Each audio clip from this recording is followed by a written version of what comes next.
Buenos días, buenas tardes, Guillermo. Buenas, ¿qué tal? ¿Cómo estás? Muy bien, muy tranquilo, la verdad. Con muchas ganas de todo, de la entrevista y del festival. Yo siempre empiezo las entrevistas preguntando lo mismo. ¿Por qué haces cine? Wow. Pues no o sea, sí lo sé. Creo que es una cosa que me sale de una manera un poco natural y creo que también como que tengo la necesidad de ir renovando constantemente la consciencia de esa pregunta, ¿no? Creo que hago cine porque me encanta, al principio porque me encantaba verlo, y me encantaba vivir el cine, luego porque aprendí a rodar y me encantaba rodar, y ahora, bueno, porque creo que me encanta trabajar en el cine, hacer cine, pensar en el cine. Pero bueno, sobre todo me parece muy importante como que la necesidad de creador que tengo como de constantemente renovar esa pregunta. Entonces, no siempre respondo a esa pregunta de la misma manera. Generalmente la pregunta muta y se transforma más en por qué quiero hacer la siguiente película o por qué quiero hacer una pregunta en concreto, ¿no? O sea, una película en concreto. Ahora que estoy pensando ya en la siguiente película, como que la respuesta, la manera de la respuesta a esa pregunta es por qué necesito hacer la siguiente pregunta y espero que la película lo responda, ¿no? Entonces, de alguna manera se podría decir que hago cine porque tengo la necesidad de hacer la siguiente película. ¿Una necesidad como vital? ¿O necesidad profesional? ¿Necesidad Nunca es profesional, es más vital o tiene más que ver con... Creo que la propia película debe responder a esa pregunta, ¿no? Entonces, pues hay muchas maneras de responder a esa pregunta. A veces es una necesidad formal, otras veces de entender que lo que cuenta la película para mí tiene mucho valor, otras veces es la necesidad de ser capaz de hacerla porque implica ciertos retos. Es como, también creo que hay un amor al cine y a la vida en ese proceso. También en el proceso de renovar la necesidad de ir haciendo cine. Como si la vida y el cine fueran juntos, o sea, Sí. O sea, fueran como una especie de fusión que forman parte de ti mismo, ¿no? Para mí forman parte de la misma cosa y creo que, bueno, con cómo trabajo yo y cómo trabaja la gente de mi alrededor, creo que hay una actitud muy vitalista con respecto a hacer el cine, ¿no? También es algo que es a veces duro, pero también es muy reconfortante y también es una manera de entender el cine que lo autojustifica, por así decirlo, ¿no? Siento que si solamente hubiese una profesionalización, que yo creo que todos tendemos hacia la profesionalización por convertir el cine en algo posible, pero si solo hubiese esa profesionalización creo que caería en una especie de tedio con respecto al propio cine, ¿no? Como que me acabaría aburriendo. Entonces tiene que estar esa profesionalización, pero también necesito como una especie de renovación vital con respecto al cine. Porque tú pasaste por todos los procesos, ¿no? Fuiste a una escuela de cine, Sí. fuiste a la ECAM. Estudié en la ECAM, estudié guión en la ECAM. ¿Por qué la ECAM y por qué guión? Bueno, yo estudié antes comunicación audiovisual en la Complutense y sentía que comunicación audiovisual no había aprendido todo lo que necesitaba. Esto me lo dijo hace poco un director, Pedro Sí. Camblue de Málaga también, que una vez de la Complutense buscó a Claro. hacer cine, ¿no? Sí, yo sentía que la carrera no era o sea, no me había aportado el conocimiento que yo necesitaba y o sea, siento que fue un periodo de mi vida un tanto extraño, ¿no? Porque si bien sentí que hubo mucho crecimiento personal, siento que no hubo mucho crecimiento creativo ni tampoco, digamos que mi educación cinematográfica no creció mucho. Y salí de allí sintiendo que necesitaba otro tipo de formación, o necesitaba encontrar un lugar donde realmente mi conexión con el cine fuese mayor. Y bueno, yo ya había trabajado, había hecho algunos cortos de la ECAM, porque tenía amigos que estaban terminando la ECAM, y entonces conocí un poco cómo era el mundo de la ECAM y sentí que era el sitio más cercano. Yo siempre he vivido a caballo entre Madrid y Salamanca, mis padres siempre han trabajado entre Madrid y Salamanca y estuviese en un lugar o en otro, la ECAM estaba muy cerca, ¿no? Y sentí que era el sitio como que del contexto madrileño el que más me interesaba. Al principio no tenía muy claro por qué era, o sea, si tenía que ser guión o dirección, me presenté a ambas y ambas me generaban como sentía que me sentía cerca de ambas disciplinas, ¿no? Y sentía que ambas eran como vasos comunicantes donde desde ambas podía saltar a la otra. Y en ese momento no había decidido cuál de las dos me atraía más. Y al final entré en guión y cursé guión súper contento. Supongo que la experiencia nada que ver con la universidad, ¿no? No, nada que ver. O sea, de alguna manera todos los estudios de la ECAM lo que hacían era... O sea, era muy inmersivo con respecto al cine, con respecto a los procesos cinematográficos, con respecto a cómo tu vida de alguna manera se acaba transformando y se acaba acercando al cine de una manera mucho más inmersiva.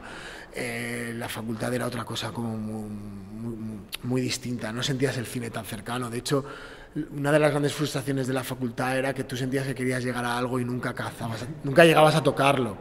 Sin embargo, en la ECAM todo tenía que ver con el cine, desde que te levantabas hasta que te ibas a dormir prácticamente. Estabas constantemente hablando de cine, todos tus estudios tenían que ver con el cine, entonces realmente yo siento que la ECAM ha sido muy importante en esa carrera porque si bien una vez que empiezas a sumergirte en el cine puedes sentir que no es lo tuyo, yo sentí todo lo contrario, ¿no? Como que sentí que era lo que me apetecía hacer. Y eso se lo debo fundamentalmente a la ECAM, claro. Montas Vermouth Films como una necesidad de decir que si yo no produzco y hago pelis, nadie me las va a producir, o era...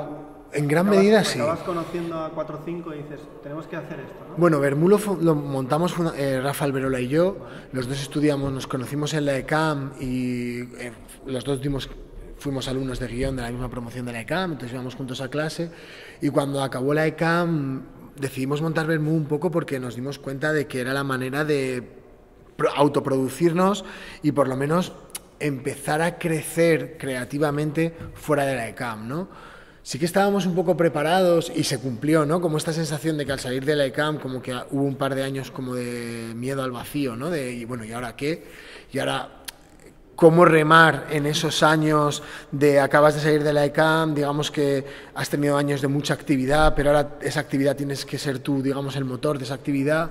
Y yo creo que Rafa y yo vimos que la manera de ser el motor de esa actividad cinematográfica y ser nosotros ese propio motor fue montando Vermouth. Entonces al principio no teníamos mucha idea de lo que hacíamos y de hecho yo creo que ninguno de los dos nos consideramos productores, sin embargo nunca hemos dejado de producir, ¿no? Y hemos producido a amigos, hemos producido a compañeros y nos autoproducimos nuestras cosas, pero no nos consideramos productores. Entonces yo creo que ahí está justo esa necesidad de autoproducirse. Y yo creo que vamos a seguir produciéndonos, pero siempre como... algo, ¿cómo decirlo? Siempre buscando las sinergias con productores que conozcan más el trabajo de productor, que creo que es un trabajo fundamental, importantísimo. Como una productora social, ¿no? ¿Así? Sí, creo que es una figura fundamental que nosotros necesitamos porque la figura del productor, aparte... Para poner como la base y a partir de la base buscar una... Sí, yo creo que nosotros no somos productores naturales, por así decirlo, y creo que la figura del productor es una figura... ¿no? Casi. Sí, somos productores accidentales y los dos nos consideramos mucho más guionistas y directores. Y sobre todo creo que tenemos un profundo respeto por la figura del productor, tanto a nivel creativo como a otros niveles, a nivel organizativo, a nivel puramente productivo, pero también creativo. Y creo que nos conviene a ambos siempre tener una figura de productor que esté ahí y con la que nos podamos asociar. Entonces yo creo que siempre vamos a tener esa figura al lado, sin que dejar de producir una pequeña parte de nuestras propias películas, ¿no? Y hablando un poco de Pueblo de Elena López, ¿cómo conocéis a Elena? Bueno, supongo que el proyecto resulta la hostia y os lanzáis a hacerlo. Pero Elena... Bueno, Elena en ese momento formaba parte de que habéis producido cosas vuestras y amigos. Claro, Elena en ese momento estaba en un colectivo que se llamaba La Casi Negra, sí, del que forman parte... Hace unos años estuvo aquí en el... Claro, en el DAF. Sí, con Pasa Yenef. Nuestro querido Oscar, ¿no? La Casi Negra. Sí. Pues Elena en ese momento estaba en un colectivo que se llamaba La Casi Negra y nosotros, Rafa y yo, coincidimos en la ECAM. Cabot, ¿no? Sí, Carlos Pardo, Gabriela Zorín, claro, Pico 3, claro. Pues nosotros conocemos a todo el colectivo de La Casi Negra porque compartimos la ECAM con uno de sus miembros, con Gabriela Zorín, y a fuerza de vivir todos en Madrid y tal, pues nos hicimos muy amigos, entre ellos con Elena. Entonces Elena básicamente estaba buscando contactó con Rafa Alberola, que bueno, escribió el corto y también lo interpretó, y estaba buscando a alguien que lo produjese, y lo acabamos produciendo nosotros. Sí, la verdad es que fue una experiencia súper bonita, fue casi el primer corto, yo creo que fue la primera producción de Vermú, y la verdad es que fue muy bonito porque fue lo primero que producíamos, realmente fue nuestra primera producción, y la verdad es que fue, por un lado siento que éramos muy pequeños y que hacíamos muchas locuras, pero a la vez que poníamos muchísima energía, y fue muy bonito. Acabamos yendo a la quincena de los realizadores de Cannes. Toma ya, y lo dice así, ¿eh? Sí, fue en plan como... Fue una experiencia increíble. Guillermo, fue un subidón, fue súper bonito ese viaje. Fue como... O sea, a la quincena va gente... Sí. Ese viaje fue increíble. Fuimos como... Serra, yo qué sé. Sí. Oliver Lache, o sea... Jaime Rosales. Sí, Nosotros producís una cosa y vale, ¡pam!, a la quincena. ¿Y cómo se llega a la quincena a través de haciendo un corto? Pues... Sin que te conozcan. Pues fue una sorpresa muy grande, la verdad. Rellenas un formulario, lo envías y ya está. Pues yo creo que hubo un programador que debió de ver el corto en París, o no tengo ni idea. La verdad es que no me acuerdo muy bien. El caso es que cuando llegó la noticia fue un subidón increíble. Y... Una fiesta de... Fue muy bonito. Eso fue súper bonito, la verdad. Y de repente, claro, también fue un subidón para Vermú, porque de repente fue como una recompensa muy grande, porque en ese momento sentíamos que no teníamos ni idea de lo que estábamos haciendo.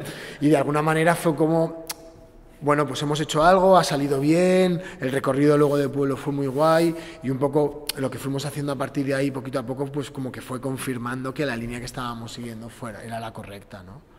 Y la verdad es que, pero sí, fue un subidón. En ese viaje me acuerdo que fuimos todo el equipo, nos metimos en un Airbnb y vivir Cannes. Nuestra película era muy pequeña y de repente sentías que era todo, que éramos muy pequeños con respecto a lo que era todo ese ecosistema, pero a la vez fue increíble, la verdad. Sí. Y haces cortos, produces a otros y de repente, después de un proceso supongo largo, decides dirigir tu primer largo. Y vale, la idea te viene del tema de que cuenta Ciutat Morta, ¿no? Sí. Vale, pero tú lo planteas haces el contraplano.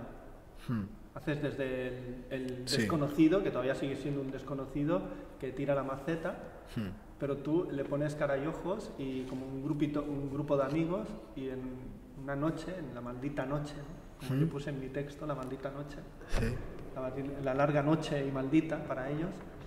¿Por qué los haces desde el punto de vista...?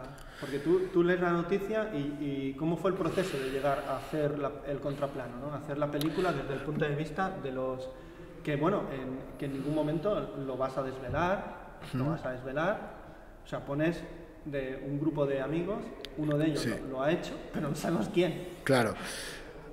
A mí ver Ciutat Morta me resultó muy duro precisamente por muchas cosas, pero en concreto esa me pareció durísima, ¿no? El hecho de entender que alguien poseía la llave de la verdad y había permanecido en silencio a lo largo de todo ese tiempo. Y me pareció muy interesante intentar entender cómo humanamente se podía haber formado ese silencio, ¿no? Cómo se podía haber formado ese pacto de silencio que agrupaba a un conjunto de personas, e intentar entender humanamente cómo se había podido montar. Y en ese sentido me pareció muy interesante poder utilizar la ficción para intentar explorar cómo humanamente se forma ese pacto de silencio. Para mí es muy importante entender que Los Inocentes no es el contraplano de Ciutat Morta, en el sentido de que está descontextualizado de Barcelona. Entonces, humanamente sí que puede ser el contraplano, pero contextualmente y políticamente no. Sí, ¿Por qué? Tú lo llevas a otro terreno que nada que ver. Claro, me lo llevo a otro terreno porque yo no soy de Barcelona, yo no entiendo el contexto, soy incapaz de entender el contexto de Barcelona, que puede ir desde los años de 2004 a 2013, ¿no? Que es más o menos el periodo de tiempo que cuenta Ciutat Morta, y sobre todo yo no quería entrar en un contexto que, no es el mío, y que sentía que me iba a ser muy difícil entender y hablar sobre él, sobre todo. Entonces, para mí, yo me quería centrar sobre todo en el proceso humano que había detrás de un pacto de silencio como ese. Y para mí era muy interesante intentar entender aquello que se queda fuera de los márgenes de lo puramente documental y de lo puramente histórico, por así decirlo, ¿no?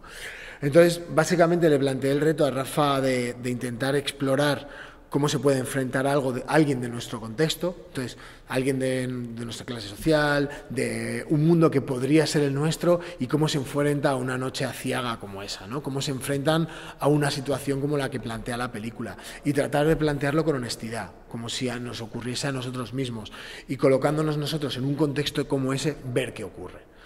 Y el planteamiento fue un poco ese. También la necesidad de descontextualizarlo de Barcelona y de no pegarlo a otro contexto político muy concreto, también buscaba un poco universalizar esos sentimientos, ¿no? Como que lo que nosotros contásemos fuese trasladable a una multiplicidad de contextos que, digamos, que universalizasen hasta cierto punto lo que cuenta la película. Entonces, bueno, pues no es una ciudad concreta, puede ser Madrid, puede ser Barcelona, puede ser Santander, puede ser Sevilla, y de alguna manera el contexto político es un contexto un poco, por así decirlo, en fuera de campo, ¿no? Como que no entiendes muy bien cuál es el contexto, porque realmente lo que nos interesaba era otra cosa, que era tratar de entender lo que humanamente hay detrás de eso, ¿no? Y esta estructura episódica que vamos conociendo la historia a través del punto de vista de cada uno de los personajes, que en realidad también en el fondo no conocemos realmente lo que ha pasado, porque nadie tiene un punto objetivo de la... Claro. Por ejemplo, Gandhi decía que hay 3 verdades, la mía, la tuya y la verdad. Claro. La verdad es una utopía, nunca la sabemos cuál es. Esa idea nos parecía súper importante. O sea, desde el principio, Rafa y yo nos dimos cuenta de que había una angustia en cada uno de los personajes que, para respetarla al máximo, teníamos que entender al máximo hasta qué dimensión llegaba, ¿no? Y muchas veces, Rafa y yo hablábamos mucho de cómo se compone el relato del pasado en los grupos de amigos, ¿no? Y cómo, a pesar de tener un pasado común, muchas veces esos relatos no encajan exactamente. Yo me acuerdo que hablábamos mucho de... Yo he hecho muchos viajes con amigos, ¿no? Y hay muchas anécdotas que compartimos, y muchas veces me he encontrado en la situación de estar tiempo después a alguno de mis amigos relatando un acontecimiento muy concreto y muy recordado de alguno de estos viajes, y sentir que lo que está contando mi amigo me pertenece, pero a la vez que yo no lo viví exactamente igual que él, ¿no? Y me parecía que era muy interesante ese proceso, ¿no? Cómo sentía que yo formaba parte del relato que él estaba contando, pero que a la vez, si yo lo contase, el relato sería otro. Y me parecía que había como 2 transformaciones básicas. Por un lado, cómo mi propia experiencia había transformado el relato, y por otro, cómo el paso del tiempo y el paso de ir contándome yo a mí mismo, o él en su caso contándose a sí mismo su propio relato, habían ido transformando el relato. Y ahondando en esta idea nos dimos cuenta de que, claro, intentar captar una verdad acerca de algo que ha pasado hace tiempo es muy difícil, ¿no? Es como casi un imposible, porque al final la suma de relatos de cada uno de los personajes se acaban acumulando, e intentar escarbar qué microverdades hay en cada uno de ellos para intentar encontrar una verdad absoluta nos resultaba muy imposible. Y como realmente lo que nosotros más queríamos respetar era el punto de vista subjetivo de cada uno de ellos, nos parecía que hallar una verdad absoluta era algo que deberíamos de restringir a narrar con honestidad lo que había sentido cada uno de ellos. Y explorando y tocando estas teclas acabamos encontrando esta especie de relato poliédrico, de collage de relatos, donde realmente la verdad absoluta resulta esquiva, ¿no? Y lo más importante es el viaje o el proceso personal de cada uno de ellos. Y ahora otra cuestión, ¿acotas todo esto en una sola noche? Una noche interminable, angustiante, agobiante, y además el formato también ayuda a esa opresión que sienten ellos, porque parece como la pantalla de un móvil, O sea, o esa era la idea. Bueno, por un lado, que sea solo una noche, para mí me importaba mucho cómo se formaba el pacto de silencio esa noche, porque tenía la sensación de que una vez que ese pacto se formase, ya estaba todo como muy... O sea, como que luego cada uno iba a tirar por su camino, pero me interesaba mucho esa noche. También creo que como director hay que tomar ciertas decisiones para acotar lo que cuentas, y que en esas decisiones está tu película. A mí había una cosa que me interesaba mucho, que era la soledad con respecto al colectivo. Y cómo sentía que los personajes de esa noche están profundamente solos, y sin embargo están obligados a estar juntos. Y en esa obligación de estar juntos y sentirse profundamente solos, me parecía que había una descripción de la soledad muy original, que si se iba más allá de esa noche, entendía que el camino de la soledad era más literal y de alguna manera me interesaba menos y también sentía que ya estaba más contado, ¿no? Nosotros nos planteamos cómo sería la película si se alargase, ¿no? Y nos llevaba a referencias muy claras como muerte de un ciclista y sentía que era algo que ya estaba contado, que me estaba metiendo en un territorio que no era tal el de la película, ¿no? En cuanto al formato, bueno, creo que la idea de los móviles llegó más tarde. Yo no llegué a la idea del formato cuadrado por el trabajo por la idea del formato vertical que hay en los móviles. Creo que eso es una lectura que ha llegado más tarde. Pero sí que me interesaba mucho esta soledad que yo veía en el guión. Cuando tuvimos una de las últimas versiones ya escritas, a mí el guión me transmitía una profunda soledad. Veía en los personajes que estaban profundamente solos, veía mucha angustia, veía mucho miedo y mucha culpa, pero sobre todo sentía que estaban muy solos. Y llegué a la idea de este formato porque de repente sentía que el fuera de campo tenía que ser algo muy poderoso y llegué a esta idea del formato por una relación entre el sonido y el propio formato. Sentía que con un formato como ese, por un lado, cada uno de los capítulos podían ser todos retratos, lo cual unificaba y democratizaba todos los capítulos, porque eso implicaba que no iba a haber contraplanos y de alguna manera estaba limpiando el viaje personal de cada uno de ellos. Y a partir de eso dije, bueno, pues si todo van a ser retratos, el 1:1 es un formato perfecto para hacer retratos, pero es que además estoy dándole mucho vuelo al fuera de campo. Y en esta relación entre el fuera de campo y los retratos sentía que había una dialéctica muy cinematográfica entre el colectivo y el individuo. Y cómo estos personajes, estando en el colectivo, se sienten profundamente solos. Sí que es verdad que yo tengo la sensación de que la película llega de una manera muy fácil, porque hoy en día tenemos muy interiorizado un formato vertical, un formato 1:1, como es el de la película, por los móviles. Entonces sí que siento que nosotros al principio estábamos muy preocupados, decíamos, eso va a ser una película muy rara, va a tener una forma muy extraña, ¿qué tal va a llegar? Y de repente nos fuimos dando cuenta de que la forma no era tan extraña y creo que los móviles han jugado muy a favor, ¿no? Como que han hecho muy nativo un formato que hace 10 años no lo era tanto. Una película como esta, de guerrilla, hecha con amigos, con casi cero pasta, ¿no? O la pasta mínima para levantarla, necesita de mucha complicidad y los intérpretes, a mí, Olivia me contó que había como ahí un feeling, ¿no? Hay mucha amistad. Sí. ¿No? Y entonces, o sea, ¿cómo reúnes a los intérpretes, a tu equipo para poder levantar esto y cómo los convences, ¿no? ¿Utilizaste algún tipo de armas o coacciones? Bueno, o sea, coacciones ninguna. O sea, yo creo que el propio guión. O sea, yo creo que el propio guión, ¿no? O sea, como que... O sea, el guión es una cosa que entraba mucho, ¿no? A ello. Sí. Por un lado, o sea, como que yo venía trabajando con alguno de ellos ya mucho tiempo, entonces algunos ya eran amigos y escribía algunos de los papeles ya pensando en ellos, y en ese sentido como que el casting encajaba mucho con ellos porque los papeles de alguna manera estaban escritos para ellos. Y luego hubo otros personajes que hicimos un casting muy reducido, como un casting muy selectivo, pensando ya en un grupito de personas que yo sentía que estaban muy cerca de nosotros y que de alguna manera no formaban parte todavía de mi grupo de amigos, pero sí que eran como que estaban alrededor, ¿no? Y luego en cuanto les envié el guión, yo creo que era un guión sobre todo que daba pie a mucho diálogo y a intentar entender cómo era el guión, cómo se iba a rodar, y luego también tenía una virtud con respecto a cada uno de los actores a los que se lo enviábamos, que es que claro, el personaje era muy claro y como cada uno de los capítulos se centraba mucho en ese personaje, daba mucho pie a que ellos imaginaban cómo iba a ser su personaje, ¿no? Como que la película se detiene en cada uno de los personajes y va a haber un trabajo específico sobre cada uno de esos personajes, ¿no? Y en ese sentido sí que creo que el guión era un caramelo para cada uno de los personajes porque de manera específica una parte del guión trataba sobre ese personaje.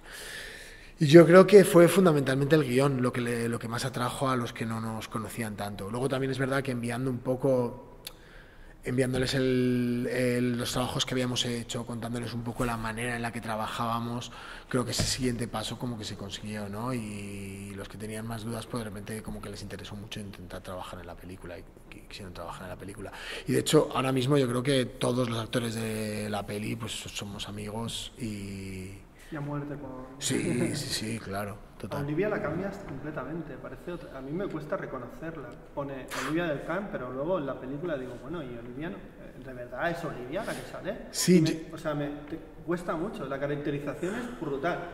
Yo ahora mismo hablo, o sea, Olivia es muy amiga ahora mismo, mía, es una de mis mejores amigas y yo, claro, la veo en la peli y digo, wow, es que te cambiamos mucho. Y a mí ha habido gente que ha trabajado mucho con Olivia y hasta que no salían los títulos de crédito me decían, que es Olivia. Es Olivia, tío. Sí, ese proceso de transformación la verdad es que fue muy interesante porque fue... Parece sí. Es Olivia Hyde, ¿no? Mr. Hyde, pues es Olivia, la Olivia Hyde. Sí, totalmente. Sí, al principio como que no teníamos muy claro por dónde tirar. Que le costó reconocerse cuando se vio por primera vez. Sí. ¿Esto qué es? Guille, o no sé cómo te llamo, ¿no? Pero sí. Dice, pero es que me cuesta hasta verme a mí, tío. Sí, cuando lo vimos y de repente verlo en grande y de repente, claro, tener a Oli al lado y de repente decir, wow, es la misma persona, pero el proceso de transformación de Oli es increíble y funciona muy bien, la verdad. Ahora, para terminar, Guillermo, me gustaría que me dijeras qué película, si hay alguna película, algún autor que cambió tu mirada cuando eras un chaval. Hay varios.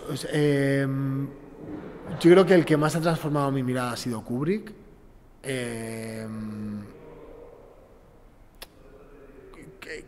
Siendo adolescente, yo vivía muy obsesionado con Kubrick y creo que ha sido en el que más me he mirado siendo adolescente. Cuando eres adolescente te miras mucho, ¿no? Como el resto de cineastas.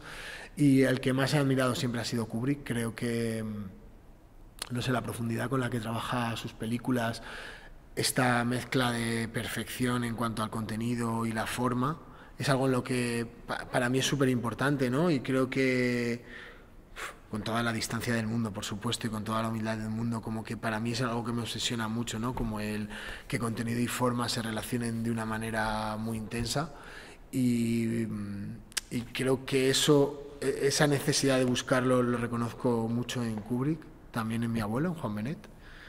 Y... ¿Tu abuelo? Hostia, ¿qué dices? ¿En serio? Sí.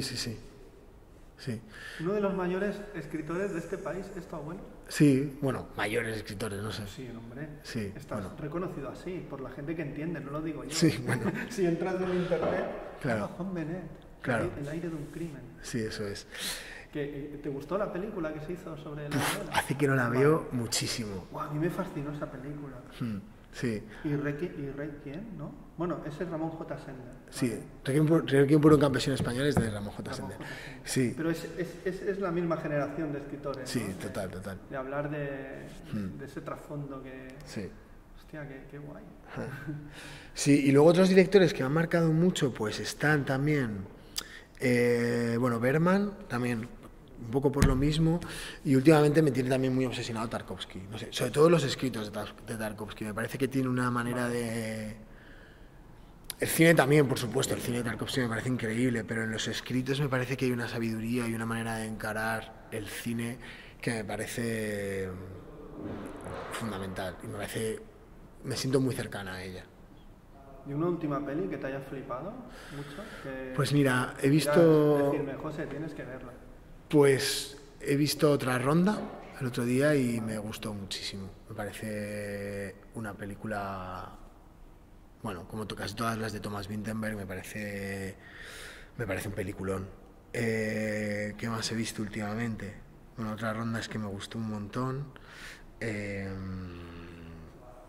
más he visto? Sí, no sé, voy a decir Otra Ronda. Con esta está bien, ¿no? Sí. Pues Guillermo Benet. ahora claro. Pues muchas gracias por tu peli, por tu tiempo. A ti, encantado. Y yo siempre digo hasta la próxima película. Hasta la próxima película, que ojalá sea así. Sí.